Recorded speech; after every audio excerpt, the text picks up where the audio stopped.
What's up? I'm Isaiah. I'm Samanti, and we have some news to share. Before we get into the other stuff, we need you to know that it is an E4 day for special area classes. Now, on to the other news. Tomorrow is Spirit Day. Today is a day to show off your ABE pride, You can wear your spirit wear. or wear your own clothes that contain the colors green, blue, or white. The next thing on the list is a Manners Monday tip. Our rule is to always say please and thank you. There would be no manners in this world if we didn't say please or thank you. The reason we say please and thank you is to let adults know we respect them. It is important to be polite, and manners are a nice way to make someone smile. Be respectful, ABE. Our next topic is reading. Many people complain that they don't have time to read. Well, we have a solution. If you go on a car trip, instead of staring at a screen, you can read a book. You can also read before bed. Reading is a perfect way to help you relax and settle your mind. If you prefer reading in a group, read with your family. You can bond and have a good laugh. Stay tuned at the end of the show for a special reading surprise. Ooh, I can hardly wait. Let's start some celebrating while we are waiting. You mean celebrate. We only have one birthday star today. Well, we can still sing to Dylan Kuhn. Happy birthday, Dylan. What's for lunch? That's getting kind of old, Isaiah, but I do know what is for lunch. Me too. You can have pepperoni Bosco sticks. And sweet potato waffle fries for a side. Delicious. Time for jokes, my favorite part of the show. What couldn't the pony sing a lullaby? Tell me. She was a little horse. That joke was from McKenna in Miss Dudley's 6th grade class. Attention all, we need everyone in ABE, even staff, to send in the best jokes that you can think of. If you don't know by now, put your jokes in the joke box outside of the media center, or type it and send it to abetvjokes@gmail.com. Thanks, guys. Stay tuned to see our special guest, Dr. Terrence Bridges. He is the author of Love Wins and an ABE parent. He is going to read his book and talk about it. It's time for Mrs. Nelson's 4th grade class to take the stage. Bye, Bye everyone. Hi, my name is McKenna. Hi, my name's Dimitri. My name is Eldred. Hi, my name's Conley. Hi, my name's Nathan. Please rise for the Pledge of Allegiance. I pledge allegiance to the flag of the United States of America and to the republic for which it stands, one nation, under God, indivisible, with liberty and justice for all.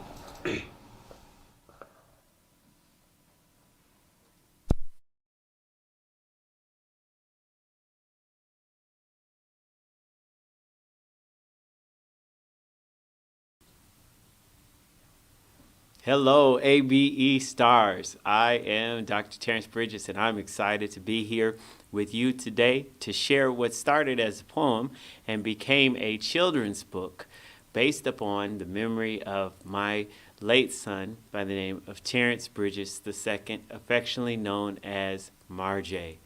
The story is about characters of virtues, things that we should all embrace and embody to be better and to be contributing members of the community. So, let's get into Love Wins. There once was a family of 2 parents with 4 kids. They loved one another and always had fun, no matter what they did. Dr. Hope was the dad, and Miss Faith was the mom. They had 2 girls named Temperance and Sophia. They had 2 boys named Justin and Leon. Morning, noon, and night, they stayed on the run. They did everything together as a family. They always had so much fun. Every day they went to the park, and they would head home when it got dark. But today was different than any other day. When they got to the porch, there was a big package in their way. The children grabbed the package to take it inside the house, and when they opened the note, they discovered it was Uncle Trub, and this is what he wrote. I'm on the way to stay for a few days because a holiday is not too far away. I hope that you have a comfortable spot for me, your Aunt Metal, and our cat, Disarray. The kids began to clean the house and make their beds. They even cleaned the dishes and vacuumed the floor, all while Miss Faith got ready to rush off to the grocery store. At the same time, Dr. Hope got an emergency call. They were yelling, "We need you at the hospital. One of your patients isn't doing well." Now that their parents were gone, the children began to yawn. Leon shouted, "Let's chill. There's no need to stress. Besides, the house really look a mess." Just at that moment, to their surprise, they heard a loud noise outside, and when Sophia looked out the window, there was Uncle Trub and Aunt Metal in their big, junky, clunky ride. The children ran to the door to greet Uncle Trub and Aunt Metal with haste. To the children's surprise, they didn't receive a warm and pleasant embrace. Instead, Uncle Trub dropped his baggage. He didn't look any of the children in the face. Aunt Metal went straight to the kitchen and making demands, she yelled, "Temperance, get me something to drink and to eat. While you're at it, get me something to prop up my aching feet." Uncle Trub went to the front room, turned on the TV, and turned the volume up as high as it was able to go, and he said, "Where is the TV guide so I can find my favorite talk show?" Aunt Metal had taken over the kitchen, and Uncle Trub had taken over the front room and turned it into a huge mess. Justin and Sophia began to cry because of all of the stress. Uncle Trub and Aunt Metal were messing up the house all over again. Temperance was getting tired, and all the work was making her head spin. The children all began to cry, and neither Uncle Trub nor Aunt Metal even bothered to ask why. The children were bothered. There was nothing they could do. It was too much for anyone to handle these two. Leon and Sophia sat on the floor. They hoped at the moment their parents would come through the door. The children were all upset and tired. They were waiting for their parents to hurry back. Aunt Metal and Uncle Trub had eaten up all the rest of their food as their evening snack. At that time, the phone rang once more, and the phone call was from Mom and Dad to tell how help would soon be at the door. Grandma and Grandpa loved planning to come that day. There was no need to worry because help was on the way. Tap, tap, tap. Someone was at the door. Leon ran to answer it, and there was Grandma and Grandpa Love with gifts from the ceiling to the floor.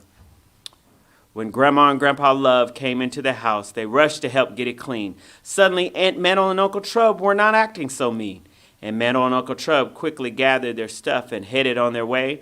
Grandma and Grandpa Love thanked them kindly for their short stay. Aunt Metal and Uncle Trub had finally left the house, and it was quiet. You could hear a mouse. Grandma and Grandpa Love ordered pizza for the children to eat. They all gathered to open their new gifts while sitting at Grandma and Grandpa's feet. Before the children knew it, the day had come to an end. It was time to get ready for bed and get tucked in.